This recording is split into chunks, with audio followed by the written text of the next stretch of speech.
Okay, so it is Tuesday night. It's actually 27 degrees out. We haven't had this great of weather in a long time, so I am enjoying a Stoneface Brewing Company's IPA with a little cheddar wurst. As you can see, it started snowing. Having me a nice fire.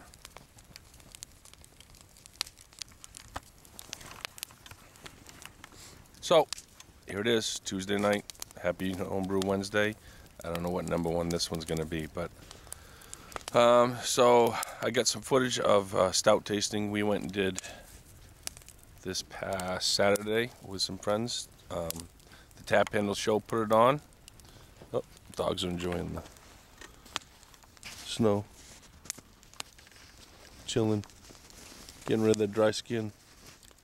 Come on, boys.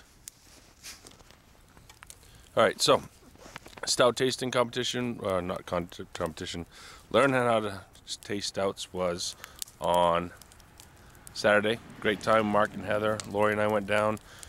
Michael Helpley Pierce from the Tap Handle Show put it on with Doc Jones. They're going to be co-running a brewery, Lithman's Limited. It was at Cask And Vine. Great place, great beers. It was all New Hampshire breweries, all stouts. Learned a lot. Unfortunately, my allergies are kicking in, so I couldn't really do a lot as far as the scent and stuff. So I watch you guys taste stuff, describe stuff. I can't do that. It's either good or it's not good. I want to learn how to do it like you guys do it. So, excuse me. Nate Pika's in town, or in state, I should say. New Hampshire's a small state, but not easy to get to, so he's about 2 hours from here. So we're gonna hook up hopefully in Boston on Thursday night with Hotback Nate and another guy that I haven't met, so that'll be interesting to see. Get to meet some new people, learn a lot more about what's going on in the homebrew scene and check things out. So like I said, all I got some footage of the stout tasting thing, and hopefully I'll get some brewing in next week. All right. So, cheers. Happy Homebrew Wednesday. Good stuff.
You smelling the alcohol. Now, if you taste it as much as you smell it, sometimes that isn't as pleasurable, but it does add complexity when you smell it. That is just opaque. It is really dark. Yeah. Wicked dax.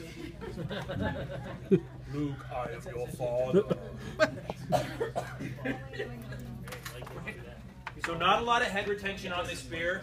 I'm finding that the foam died down pretty quick. It's lingering kind of at the edge of the glass, but it's not really sticking to the side, which is not surprising. The higher the alcohol content, the less likely you generally find you're going to get that Belgian lace sticking to the side of the glass. For sure, a lot of stone fruit in the flavor and a lot more sweetness as well. Often you find as you do the higher alcohol beers that you do end up with more perceived sweetness, even if they've still fermented out the same percentage of possible fermentation. As it's about taking defined styles and doing them as well as you can. But beer is very much about experimentation. It's about taking this element and taking this element. And somebody's saying, well, I like what a Belgian yeast does, but I want to brew an IPA. So I'm going to take a Belgian yeast, and I'm going to take a grain bill and a hop bill for an IPA, and I'm going to put that Belgian yeast on this IPA, and now I have a Belgian IPA. And so we're constantly taking a la carte pieces from different styles and like throwing them the, together and seeing what happens. That's why I went from a wine I guy like the to a header beer guy, ones. because I love that experimentation, and some of that is having a throwback. Is you referred to it, which I think is a good way to describe that burnt sugar a little bit. Nutty flavor. Nutty. And that goes, I think, with the earthiness, that nuttiness to it. Yep. So really? Mark and Laura, you're going to be judges. You and I are going to be back in the That's all right. How about the appearance on this one? This is not quite like that pitch black like we saw earlier with some other stouts, but not as light brown as the last one we had too. It's a little bit more of a dark brown, but not quite black. It's got a very different taste. Something under my nose. Doing a lot.